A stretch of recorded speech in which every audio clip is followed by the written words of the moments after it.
ليلۃ القدر کی تلاش کیسے کریں؟ ليلۃ القدر رمضان المبارک کی سب سے بابرکت رات ہے، جس کے بارے میں قرآن میں فرمایا گیا، ليلۃ القدر 1000 مہینوں سے بہتر ہے۔ رسول صلی اللہ علیہ وسلم نے ہمیں اس عظیم رات کو تلاش کرنے کی تلقین فرمائی اور چند نشانیاں بھی بتائیں جن کے ذریعے ہم اس رات کو پا سکتے ہیں۔ نمبر 1، ليلۃ القدر کی تاریخ۔ یہ رمضان کے آخری عشرے کی تاکر راتوں 21، 23، 25، 27 اور 29 میں سے کسی ایک میں ہوتی ہے۔ نبی کریم صلی اللہ علیہ وسلم نے فرمایا، اسے رمضان کے آخری عشرے کی تاک راتوں میں تلاش کرو۔ زیادہ تر 27ویں شب کے بارے میں گمان کیا جاتا ہے، لیکن یقینی نہیں، اس لیے تمام تاک راتوں میں عبادت کرنی چاہیے۔ نمبر 2، ليلۃ القدر کی نشانیاں۔ نبی کریم صلی اللہ علیہ وسلم نے اس رات کی چند نشانیاں بتائی ہیں۔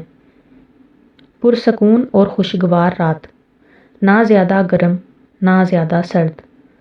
چاند روشن اور ہلکی روشنی والا ہوگا۔ ہوا میں سکون اور روحانی خوشبو محسوس ہوگی۔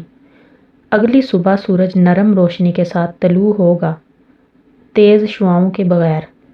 نمبر 3، ليلۃ القدر کو پانے کا طریقہ۔ زیادہ سے زیادہ عبادت کریں، نفل نماز پڑھیں، تہجد کا اہتمام کریں، سورۃ القدر اور سورۃ الدخان کی تلاوت کریں، استغفار اور توبہ کریں، اللہ سے اپنے گناہوں کی معافی مانگیں اور آئندہ زندگی بہتر بنانے کا عزم کریں۔ دعا کریں۔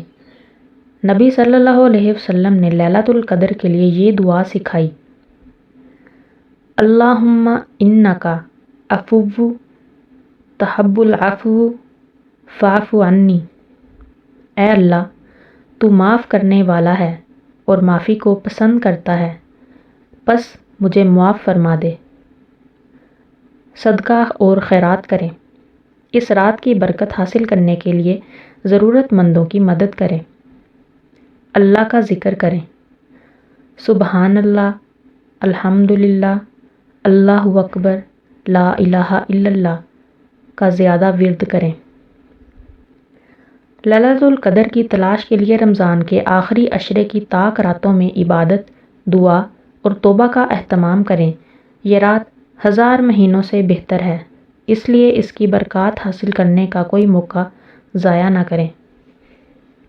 قرآن میں ليلۃ القدر کی فضیلت۔ اللہ تعالیٰ نے سورۃ قدر میں اس رات کی عظمت بیان فرمائی، بے شک ہم نے اس قرآن کو شب قدر میں نازل کیا، اور تمہیں کیا معلوم کہ شب قدر کیا ہے؟ شب قدر 1000 مہینوں سے بہتر ہے۔ اس میں فرشتے اور روح جبرائیل علیہ السلام اپنے رب کے حکم سے ہر حکم لے کر نازل ہوتے ہیں۔ یہ رات طلوع فجر تک سراسر سلامتی ہے۔ نبی صلی اللہ علیہ وسلم کی احادیث میں ليلۃ القدر کی اہمیت۔ گناہوں کی معافی۔ رسول صلی اللہ علیہ وسلم نے فرمایا، جو شخص ليلۃ القدر میں ایمان اور اخلاص کے ساتھ عبادت کرے، اس کے پچھلے تمام گناہ معاف کر دیے جاتے ہیں۔ دعاؤں کی قبولیت۔ اس رات میں کی جانے والی دعا اللہ تعالیٰ قبول فرماتا ہے، اس لیے زیادہ سے زیادہ دعا کرنی چاہیے۔ فرشتوں کا نزول۔ اس رات میں جبرائیل علیہ السلام اور دیگر فرشتے زمین پر نازل ہوتے ہیں، جو اللہ کے نیک بندوں کے لیے رحمتیں اور برکتیں لے کر آتے ہیں۔